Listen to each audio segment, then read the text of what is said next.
민수기는 영어로 numbers 이렇게 표기를 하는데, 이 책의 이 제목이 민수기인 이유, 모세가 이스라엘 백성들을 계수했다, 그 이름을 따서 이제 민수기라고 지었는데, 사실 이 민수기를 보면 백성들의 수를 세웠다, 이것은 몇 번 나오지 않습니다. 오히려 굉장히 많이 나오는 그 숫자는 어떤 내용이죠? 우리가 보았던 것처럼 원망하고 불평하고 반역하는 이 사건들이 굉장히 더 많이 나옴을 우리가 볼 수가 있습니다. 민수기 11장에서 만나만 먹는 그 문제로 이스라엘 백성들이 원망했죠.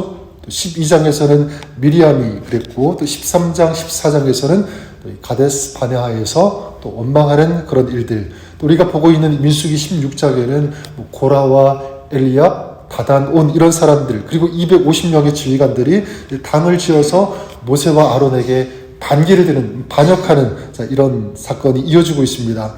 레위지파 소속의 이 고라는 아론의 종교적인 이 통솔권에 반기를 들었고, 또 다단과 아비람, 온 이런 사람들은 모세의 정치적 이 지휘권에 반기를 들었다라고 볼 수가 있습니다. 그러니까 이것은 그냥 단순한 원망 정도가 아니라 총체적인 어떤 그런 반역이라고 할 수 있겠습니다. 자, 이제 이들의 이 반역은 내일 본문에서 하나님의 징계와 심판으로 끝이 나는데, 저는 이들이 이 모세와 아론에게 반기를 들고 있는 그 원인을 좀 어제부터 이렇게 보고 있는데요. 이 반역이라는 행동이 나오게 된 그 속에 드리워져 있는 그 쓴 뿌리가 무엇인가, 이 죄의 뿌리라고도 할 수가 있는데, 어제 나누었던 것처럼 첫 번째는 비교 의식이라고 나누었죠. 이 가인이 동생 아벨을 죽이는, 이것도 사실 어디에서 시작했냐면 비교의식에서 시작했습니다. 자신의 이 재물은 하나님께서 받지 않으시고 아벨의 재물을 이제 받으시는 것에 대해서 아주 이 가인이 극심히 분노했죠. 자신의 이 재물이 연락되지 않았으면 어떻게 합니까? 자신을 성찰하면 되잖아요. 왜 그랬는지, 어떻게 하면 될지, 자, 그렇게 돌아봐야 되는데, 이 가인은 그렇게 하지 않고 동생 아벨을 끌고 들어옵니다. 그리고 그와 비교하죠. 그리고 그를 죽이고 말았다는 것입니다. 하나님은 이 가인의 그런 죄의 뿌리를 보시고 그 죄를 어떻게 하라고 합니까? 다스리라 라고 말씀했죠. 하지만 이 가인은 자기 마음속에 드리워져 있는 이 죄의 뿌리를 잘라내지 못했습니다. 다스리지 못했죠. 아마 오늘 이 말씀에 나오는 이 고라와 반역한 사람들 안에도 이런 뿌리가 있었던 것 같아요. 자신들의 지위, 그리고 모세와 아론의 지위를 계속 비교하면서 시기하는 이 뿌리는 점점 마음 이 중심에서 커져가게 되었고, 더 깊게 뿌리 내려져 가게 되었습니다. 결국 이 반역이라고 하는 그런 나쁜 그런 열매를 맺게 된 거죠. 오늘은 이 고라와 그 일당의 반역 속에 있는 이 죄의 뿌리를 한 가지 좀 더 보기를 원하는데, 저는 이것을 책임 전가, 이렇게 좀 말씀드리고 싶어요. 어제 모세가 고라와 그 일당 그리고 지휘관 250명에게 향로를 가지고 와서 성소로 다 모여라, 이렇게 명령을 내렸죠. 하나님께서 드린 이 분향을 받으시면 그들도 제사장이고, 하나님께서 만약 받지 않으시면 이들은 제사장이 아니다. 그래서 내가 판결하는 것이 아니라 하나님께서 판결하시도록 할 것이다. 그런 생각을 가지고 이제 이 향도를 가지고 다 모이라라고 했습니다. 그래서 모세는 사람을 보내서 다단과 아비람을 부르러 이제 보내게 되었는데, 그들은 어떻게 합니까? 향도를 가지고 성소로 모이라고 하는 이 명령을 거부하죠. 그리고 13절에 이런 말을 합니다.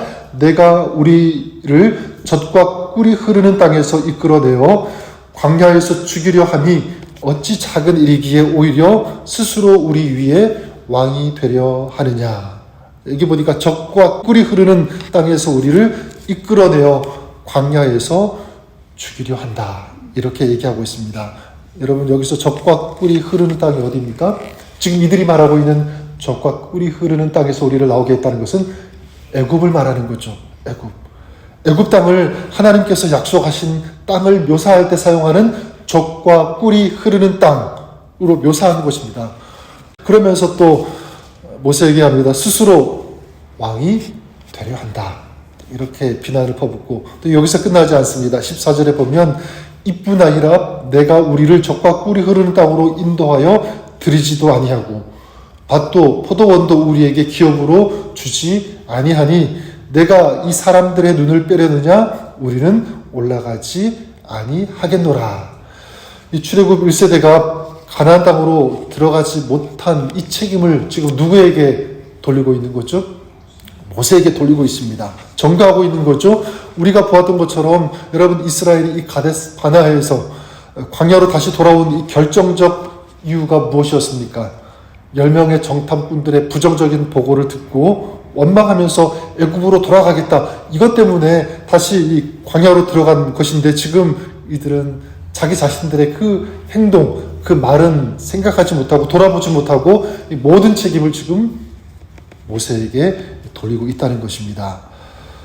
그리고 여기 보니까 내가 이 사람들의 눈을 빼려 한다 이렇게 말하고 있는데 이 표현은 히브리어 속어로 상대를 속인다라는 그런 뜻을 가지고 있습니다. 사람들의 눈을 빼려 한다. 상대를 속인다. 자, 모세를 지금 뭐 취급하고 있냐면 쉽게 얘기하면 사기꾼 취급하고 있는 거예요. 네가 우리를 속이고 있다. 한마디로 말하면 모든 책임은 다 모세, 아론, 너희들 때문이다. 우리가 가나안에 들어가지 못하는 것 너희가 못나서 그렇고 그리고 너희가 스스로 왕이 되려는 것이다. 다 너희에게 책임이 있다. 이런 식으로 지금 얘기하고 있는 거죠.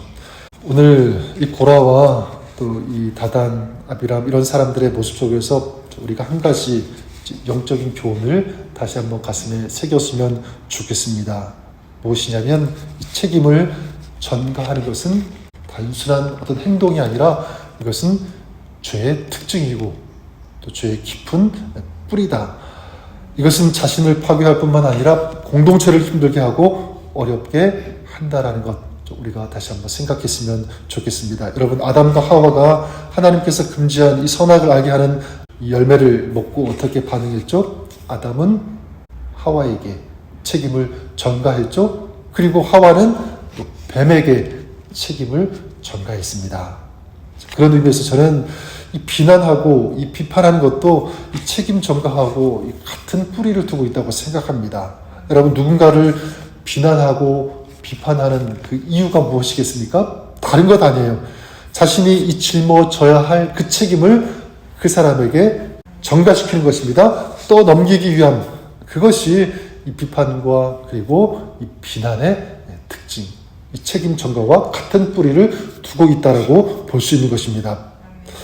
우리 사랑하는 성도 여러분, 저는 다시 한번 우리의 마음, 우리의 삶의 자세, 이 태도가 어떤지를 다시 한번 돌아보기를 바랍니다. 혹시 나도 책임을 누군가에게 전가하고 넘기는 어떤 그런 삶의 모습으로 살고 있지는 않은지, 혹시 누군가를 원망하고 비판함으로 나도 나의 책임을 좀 떠넘기고 회피하는 어떤 그런 모습이 있지는 않은지. 자, 그러면 우리 믿는 사람의 자세는 어떠해야 하는가? 오늘 말씀 22절에 보면 고라가 이스라엘 온 회중 앞에서 이 반역의 정당성을 얘기하죠. 자, 그래서 하나님께서 온 회중을 어떻게 합니까? 멸하시겠다. 단번에 멸하시겠다. 자, 이렇게 말씀하셨을 때 모세와 아론이 어떻게 하는지를 보았으면 좋겠습니다. 그 두 사람이 엎드려 이르되 하나님이여 모든 육체의 생명의 하나님이여 한 사람이 범죄하였거늘 온 회중에게 진노하시나이까. 하나님 옳습니다. 이 고라와 모든 일당 모두 그냥 한 번에 순식간에 처리하신다니까 너무너무 잘했습니다. 옳습니다. 그렇게 말했나요? 그러지 않았죠. 진노 중이라도 긍휼을 잊지 마옵소서. 이 하박국이 그렇게 호소하고 기도했던 것처럼 지금 이 모세와 아론도 지금 뭘 하고 있는 것입니까? 하나님의 긍휼을 구하고 있습니다. 온 회중을 다 멸하시겠다고 하나님은 그렇게 말씀하셨는데 아닙니다. 한 사람이 죄를 지었는데 어떻게 온 회중이 다 그렇게 멸망을 당할 수 있겠습니까? 하나님의 긍휼을 간절히 구합니다. 다시 말하면 이들은 책임을 전가하지 않고요. 책임을 자기들이 껴안고 또 자신들이 짊어지고 나가겠다고 하는 이 자세입니다. 저는 저와 여러분 우리가 그랬으면 좋겠습니다. 그리고 우리 주변에 또 모세와 이 아론과 같은 그런 사람들이 많았으면 좋겠습니다. 먼저 무릎을 꿇을 수 있는 그런 사람이죠. 그리고 다른 사람의 무거운 짐을 자신의 어깨 위로 가지고 올 수 있는 그런 사람, 바로 주님을 닮은 사람이고, 또한 이런 사람이 주님께서 오늘 찾으시는 사람인 줄 믿습니다. 오늘 저와 여러분의 삶이 이렇게 하나님께서 기뻐하시는 그런 삶이 되시기를 주님의 이름으로 간절히 축원합니다. 하나님의 말씀 듣고 그 말씀에 순종함으로 또 하나님께서 원하시고 기대하시는 그런 삶의 모습을 우리가 드릴 수 있는 그런 모습으로 살아갈 수 있는 오늘 하루 또 여러분의 평생의 삶이 그와 같이 될 수 있기를 주님의 이름으로 다시 한번 간절히 축복합니다.